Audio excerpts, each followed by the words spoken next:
கொடைக்கானலில் மூன்றாவது நாளாக சுற்றுலா பயணிகள் குவிந்திருப்பதால் கடும் போக்குவரத்து நெரிசல் காணப்படுகிறது. இதுபற்றிய விவரங்களை தருவதற்காக செய்தியாளர் கார்த்திக் இணைகிறார். கார்த்திக், தொடர் விடுமுறை காரணமாக கொடைக்கானல் உள்ளிட்ட பகுதிகளுக்கு சுற்றுலா பயணிகளுடைய வருகை அதிகரித்திருப்பதன் காரணமாக அந்த பகுதி எவ்வாறு காட்சியளிக்கிறது? விவரங்கள்.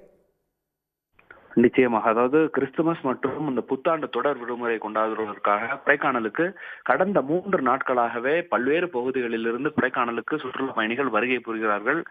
தொடர் சுற்றுலா பயணிகள் வருகையின் காரணமாக 2 நாட்களாகவே கொடைக்கானலில் முக்கிய பகுதிகளில் கடும் போக்குவரத்து நெரிசல் ஏற்பட்ட நிலையில் இன்று 3ஆம் நாளாக இன்றும் கூட கொடைக்கானலுக்கு வரக்கூடிய பிரதான சாலைகள் மற்றும் கொடைக்கானலில் இருக்கக்கூடிய அனைத்து நகர் சாலைகளிலுமே திரும்பும் திசை எங்கும் முழுவதுமாகவே வாகனங்களாகவே காட்சியளிக்கிறது.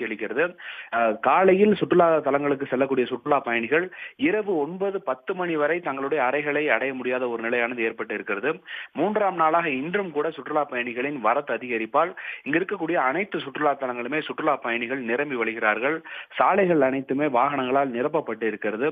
முழுவதுமாகவே, அதாவது எங்கு பார்த்தாலும் வாகனங்கள் மற்றும் சுற்றுலா பயணிகளும் கூட சுற்றுலா தலங்களில் இறங்கி பார்க்க முடியாத ஒரு நிலையானது தற்போது ஏற்பட்டு இருக்கக்கூடிய நிலை ஏற்பட்டிருக்கிறது. வந்திருக்கக்கூடிய சுற்றுலா பயணிகள் சுற்றுலா தலங்களுக்கு செல்லாமல் இயற்கை காட்சிகளை காரில் அமர்ந்தவாறு கண்டுகளிக்கக்கூடிய ஒரு நிகழ்வும் கூட சுற்றுலா கொடைக்கானலில் ஏற்பட்டு வருகிறது. இன்னும் சுற்றுலா பயணிகள் வருவார்கள் என்று எதிர்பார்க்கப்படுகிறது. விவரங்களுக்கு நன்றி கார்த்திக். உடனுக்குடன் செய்திகளை தெரிந்து கொள்ள சன் நியூஸ் பெல் ஐகானை கிளிக் பண்ணுங்க.